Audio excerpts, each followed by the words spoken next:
jours où certains sont encore couchés à l'hôpital. D'autres sont encore à la mort. Ils n'ont même pas eu l'argent pour les enterrer. D'autres sont encore en train de penser comment ils vont payer leurs factures. Il y a problème partout.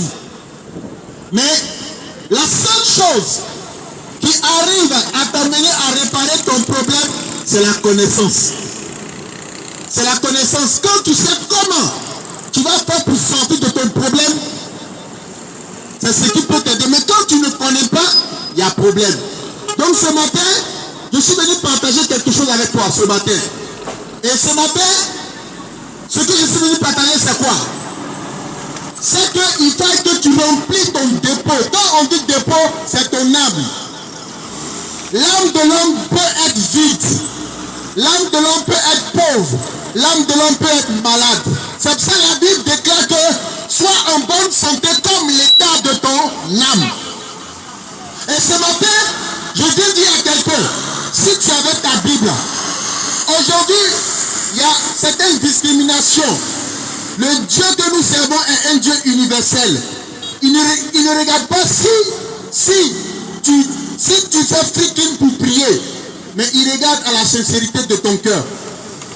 Donc, la seule chose qui peut t'emmener à avoir une solution, c'est la connaissance.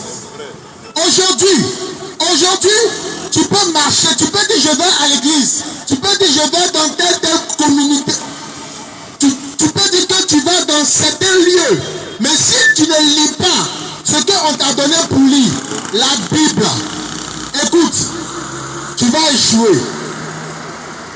Parce que il faut que tu aies un parcours. Dans le parcours de tout chrétien, il arrive un temps où chaque chrétien est obligé de passer par là. On appelle ça le temps du raisonnement. On appelle ça le temps du raisonnement. Pourquoi? Parce qu'il arrive un temps où tu n'as plus le temps de lire ta Bible. Il arrive un temps où tu n'as plus le temps de t'asseoir même pour prier. Il arrive un temps même où tu n'as plus le temps même de jeûner. Mais c'est ce que tu as appris au début de ta conversion là. C'est ce qui va t'amener à te débattre, à te défendre. C'est ça. Alléluia. Amen. Donc, le temps du raisonnement là, c'est un temps qui se produit. C'est normal. Parce que le temps du raisonnement se produit. Pourquoi? Parce que ta foi commence à prendre vie. Mais si tu commences à raisonner et puis tu n'as pas les arguments bibliques, tu n'as pas les arguments de la Sainte Parole, mon ami, tu vas égarer beaucoup de personnes. Parce que quand tu commences à raisonner avec la parole biblique, on appelle ça le zèle, le bon zèle. Mais quand tu commences à dire, la Bible dit ça et puis la Bible n'a pas dit, et puis tu commences à mentir, tu deviens celui-là qui égare les gens.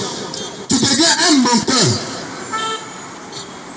Je viens dire ce matin à la jeunesse, et je viens dire ce matin aux anciens, écoute, si tu es dans une religion, et puis tu ne prends pas le temps de lire la Sainte Parole, et puis tu ne prends pas le temps de t'instruire, de t'enseigner, mon ami, tu vas échouer. Parce que aujourd'hui, les foyers échouent, les familles échouent, les entreprises échouent. Pourquoi? Parce que dans la Sainte Parole, là, il y a tout. Mais on ne prend pas la peine de comparer la parole avec notre foyer, la parole avec nos entreprises, la parole avec nos familles. Et c'est pour cela qu'on échoue dans ce qu'on fait. Je viens dire à quelqu'un, remplis ton dépôt. Remplis ton dépôt, c'est ton âme. Parce que si tu n'as pas la connaissance, un mystique ou un sorcier peut venir appeler ton âme. Il faut que tu sois instruit par la parole. Je vais vous dire une chose. Le diable n'a pas peur de l'onction. Le diable n'a pas peur de celui qui gêne. Parce que même quand Jésus était en train de gêner, le diable est parti vers lui pour le saluer. Le diable. Mais il y a des personnes qui sont des féticheurs, ils parlent et puis tu vois que ça se manifeste. Le diable, la seule chose dont le diable a peur, c'est la parole. Quand tu as la connaissance de la parole, il ne peut pas te manipuler.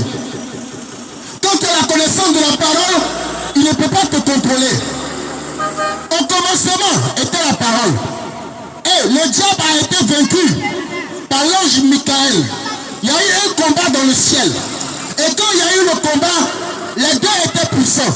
Et quand tellement les deux étaient puissants, le diable, Satan, avait une force. Il était rusé, il avait des techniques, plus que Michel. Mais qu'est-ce que l'ange Michel a fait?